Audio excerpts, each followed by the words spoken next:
Hello friends, எல்லோரும் எப்படி இருக்கீங்க? கண்டிப்பாக நல்லா இருப்பீங்கன்னு நம்புகிறேன். இதில் நம்ம என்ன பேச போகிறோம்னு பார்த்தீங்கன்னா, அருணோட அப்பா வந்து திடீர்னு வந்து ஒரு சீக்ரெட் சொல்கிறாரு. அருணும் முத்துவும் வந்து அண்ணன் தம்பி அப்படின்னு. நான் அதை பற்றி தான் பேச போகிறோம். இது சோஷியல் மீடியாலுமே வேறு மாதிரி ட்ரெண்டிங்கில் போயிட்டுருக்கு. ஒரு வேளை முத்துவோட ஓட்ஸை வந்து ஸ்ப்ளிட் பண்ணுறதுக்காக அருணோட அப்பா இப்படி சொல்கிறாரா அப்படிங்கிற மாதிரி ஒரு விஷயம் போயிட்டுருக்கு. ஸோ நம்ம சேனலுக்கு ஃபஸ்ட் டைம் வரவங்க சப்ஸ்கிரைப் பண்ணிக்கோங்க. நம்ம வீடியோஸ் பிடிச்சிருந்தா லைக் பண்ணுங்கள், உங்களுக்கு பிடிச்சவங்களுக்கு ஷேர் பண்ணுங்கள். ஓகேங்களா? அருணோட அப்பா அதாவது முத்துவும் அருணும் வந்து அந்த சண்டை போட்டுட்டு இருந்ததுலலாம் வந்து அவர் வந்து முத்துவை கார்னர் பண்ணார். அப்புறம் தீபக் கேள்வி கேட்டார். அப்புறம் விஷாலையுமே வந்து விஷாலோட அப்பா, அதாவது மஞ்சரி அப்பா தன்னோட பிள்ளைய மஞ்சரியோட தங்கச்சி தன்னோட பிள்ளைய அந்த பொம்மை டாஸ்கில் சொன்னதே அவரால் ஒத்துக்க முடியல. அதே மாதிரி விஷாலோட அப்பா வந்து அருண்கிட்ட வந்து ஏன் சண்டை போட்டிங்க ரெண்டு பேரும் அப்படின்னு அருணும் விஷாலையும் கேட்பார். நீங்கள் வருண் விஷாலுக்கு க்ளோஸ் ஃப்ரெண்டுன்னு சொல்கிறேன், நீங்கள் ஏன் சண்டை போட்டிங்க அப்படின்னு வந்து விஷாலோட அப்பா அருணை கேட்டிருப்பாரு. அதையும் இவர் விட்டு வைக்கல. இந்த இடத்துல வந்து அவரையும் வலிப்பார், விஷாலோட அப்பாவையும். எதுக்கு உங்கள் அப்பா வந்து எத்தனை பேர் இருந்தாலும் என் புள்ள மட்டும்தான் வந்து உங்ககிட்ட சண்டை போட்டானா, அது மட்டும் ஏன் கேட்கணும் அப்படிங்கிற மாதிரி. இல்லை வந்து அருண் க்ளோஸ் அப்படிங்கிறதுனால அப்படின்னாலுமே வேறு யாரையாவது கேட்டிருக்கலாம், என் புள்ள தான் கிடச்சானா அப்படிங்கிற மாதிரி சிரிச்சிட்டே கேட்டாலும் அதை அவர் கார்னர் பண்ணி கேட்டது நம்மளால் புரிஞ்சுக்க முடிஞ்சது. ஸோ விஷாலோட அப்பாவையும் அவர் அந்த இடத்துல விட்டு வைக்கல. இப்போ எல்லாருக்கும் என் புள்ள தான் வந்து தக்காளி துக்கா அப்படிங்கிற மாதிரி ஆயிடுச்சு. ஏன்னா ஹோஸ்ட்டும் திட்டுறாரு, உள்ளே வரவங்க போகிறவங்களும் திட்டுறாங்க. என்னடா இது, வரவங்க போகிறவங்களும் என் புள்ளைய போட்டு அடிக்கிறீங்களே அப்படிங்கிற மாதிரி தான் அவரோட டோன் இருந்தது அப்படின்னு நம்மளுக்கு தோணுச்சு. ஸோ அந்த ஆங்கிளில் விஷாலையும் அவர் விட்டு வைக்கல. ஏன் உங்கள் அப்பா இப்படி சொன்னார் அருண் அப்படின்னு கேட்குறாரு. இது எல்லாத்தையும் சொல்லிவிட்டு ஒரு இடத்துல அருண் முத்து நீங்கள் ரெண்டு பேரும் அண்ணன் தம்பிங்கடா, அருண் நீ வந்து அண்ணன்டா, அவன் தம்பிடா முத்து அப்படின்னு சொன்னோன்னே நம்மளுக்கே ஒரு மாதிரி என்னடா இது ஒரு புது கதையாக இருக்குது அப்படிங்கிற மாதிரி. அப்புறம் பார்த்திங்கன்னா அப்படியே அப்படின்னு சொல்லிட்டு உடனே அருண் வந்து முத்துக்கு வந்து கிஸ் பண்ணிடுறாரு.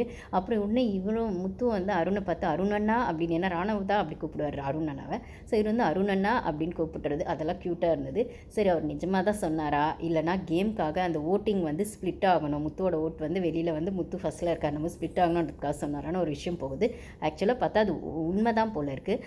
என்னென்னு பார்த்தீங்கன்னா, இந்த பங்காளிங்க அப்படிலாம் சொல்லுவாங்க இல்லைங்களா, ரொம்ப தூரத்து சொந்தம் அப்படி இப்படின்னு, அப்படி ஏதோ ஒரு இடத்துல லிங்க் ஆகுது போல் இருக்குது. இது உண்மை தான் அப்படிங்கிற மாதிரியும் ஒரு டாக் போகுது. பெரிய பெரிய சேனல்லலாம் இதையுமே சொல்லிட்டு இருக்காங்க. ஸோ ஏதோ ஒரு இடத்துல இவங்க கசின் பிரதர்ஸ் தான் போல இருக்குது. அப்படி கசின்ஸாக இருக்க பட்சத்தில் இவர் என்ன சொல்கிறாருன்னா, வெளில வந்து இப்போ நீங்கள் போடுற சண்டைலாம் பார்த்து ஒருத்தர் சிரிச்சுப்பீங்கடா, நீங்கள் ரெண்டு பேரும் அண்ணன் தம்பிங்கடா அப்படிங்கிற மாதிரி சொன்னோன்னே இப்போ அந்த கேம் ஸ்பிரிட் ரெண்டு பேருக்குமே போயிடுமோ, நீயா நானா போட்டி போயிட்டு ரெண்டு பேரும் நீ வின் பண்ணால் என்னடா நான் வின் பண்ணால் என்னடா எல்லாம் ஒன்று தான்டா அப்படிங்கிற மாதிரி ஆகிடுமோன்னு நம்மளுக்கு ஒரு விஷயம் தோணுது.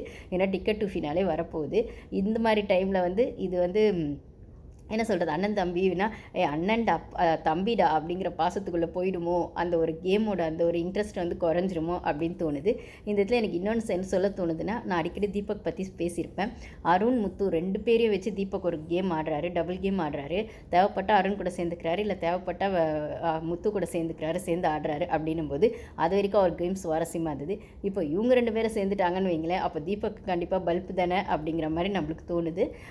ஸோ இந்த இடத்துல வந்து ஆக்சுவலி அருணோட அப்பா வந்து இது சொல்லிட்டு போன அப்புறமே பார்த்தீங்கன்னா, லைவ்லலாம் நான் பார்த்துட்டு இருக்கும்போது அருணும் முத்துவும் ஒன்றாவே தான் சுற்றிட்டு இருக்காங்க. இத்தனைக்கும் அருணும் முத்துவும் ஒன்றா உட்காந்து விஷால் கூடலாம் வேறு பேசிகிட்டு இருக்காங்க அப்படின்னு பார்க்கும்போது, இதுக்கப்புறம் அருண் முத்து வந்து சண்டை போட்டுக்குவாங்களா அப்படிங்கிறத மாரி ரொம்பவே வந்து க்ளோஸாக இருப்பாங்க அப்படிங்கிற மாதிரி ஒன்று தோணுது. இது வந்து என்ன சொல்கிறது, இப்போ அருண் முத்து விஷால் மூணு பேருமே வந்து ஒருத்தர் கரெக்டாக உட்காந்து ஒருத்தர் நேருக்கு நேர் பார்த்து பேசாமல் இப்போமே பஞ்சாயத்திலே போயிட்டு இருந்தேன். இவங்க மூணு பேரும் வந்து இப்போ மூவர் கூட்டணி அந்த லெவலுக்கு மூணு பேரும் ஒன்றா உட்காந்து சகஜமாக பேசுகிற அளவுக்கு போயிருக்கு. நெக்ஸ்ட்டு 3 வீக்ஸ் என்ன பண்ணலாம் ஏது பண்ணலாம் அப்படிங்கிற மாதிரி அருண் முத்து விஷால் மூணு பேருமே உட்காந்து பேசுகிறாங்க அப்படிங்கிறத நம்மளால் பார்க்க முடியுது.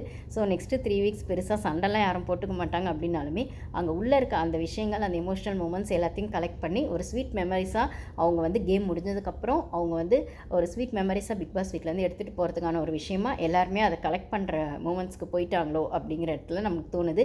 இதில் டிக்கெட் டு ஃபினாலே அப்படிங்கிறது அவங்கவுங்க மைண்டுக்குள்ளே இருந்தாலும் அது அவங்கவுங்க எந்த அளவுக்கு டஃப் கொடுத்து ஆடுவாங்க அப்படிங்கிறது அவங்களுக்கு மட்டும்தான் தெரியும் அப்படிங்கிறத நம்மளால் பார்க்க முடியுது. நெக்ஸ்ட் வீக் வெயிட் பண்ணி பார்ப்போம் கைஸ். என்னதான் ஓட்டிங் ப்ராசஸ் அப்படி இப்படின்னு இருந்தாலுமே சேனல் வந்து யாரை டாப் 5லையோ இல்லை அவங்க டாப் 8 இந்த சீசன் வச்சுருக்காங்களான்னு தெரியல, கொண்டு வரணும் அப்படின்னும் டிக்கெட் டு ஃபினாலே எத்தனை பேருக்கு வரும் அப்படிங்கிறதும் நம்மளுக்கு தெரியல. ஆனால் டிக்கெட் டு ஃபினாலே அப்படின்னு வரும்போது இவங்க வரணும் அப்படின்னு சேனல் டிசைட் பண்ணிட்டாங்கன்னா அவங்கள எந்த வகையிலையாச்சும் கொண்டு வந்துருவாங்க அப்படிங்கிறது தான் யதார்த்தமான உண்மை. இதில் ஏஆர்எம் கான்செப்ட் அப்படின்னு வர பட்சத்தில் இந்த சீசன் ஆரோட தான் இருக்கும் இல்லை எம்மோட தான் இருக்குமா அப்படிங்கிறது ஒரு டவுட் வருது.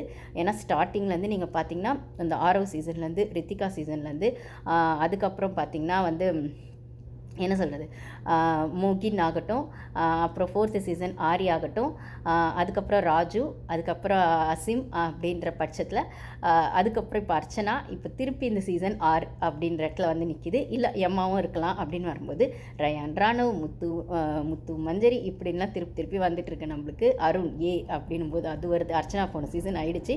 பட் ஆனால் அவங்க இஷ்டம் தானே, எப்படி வேணால் மாற்றலாம். மேபி இது 3 இல்லாமல் வேறையாகவும் இருக்கலாம் அப்படின்ற வர பட்சத்தில் ஸோ நம்ம வெயிட் பண்ணி தான் பார்க்கணும் கைஸ். ஸோ அருணோட அப்பா சொன்னது உண்மையாக பொய்யா உங்களுக்கு எப்படி தோணுது அப்படிங்கிற மாதிரி கமெண்ட்ஸில் ஷேர் பண்ணுங்கள். Thank you guys.